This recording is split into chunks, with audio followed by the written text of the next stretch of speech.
Με ακούς? Βάλε λίγο ένταση, γιατί θέλω τη γνώμη σου για κάτι. Την απάντηση την ξέρω, αλλά θέλω να κάνω και το βιντεάκι για να σου πω και δύο λογάκια. Σκεφτόμαι να κάνω λοιπόν ένα καινούριο βίντεο που να εξηγούμε λίγο τον οδηγό μεγέθους για τα δαχτυλίδια. Ναι ή όχι?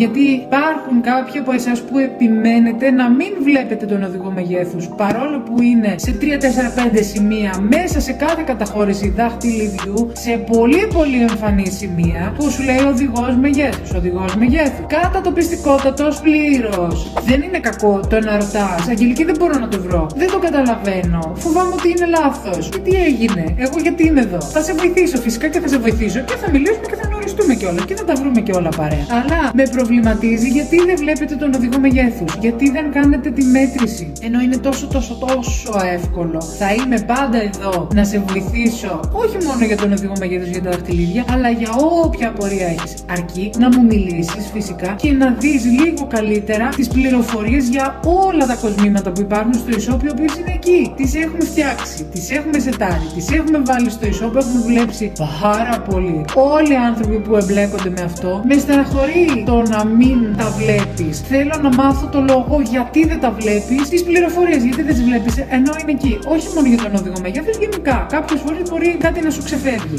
Γιατί?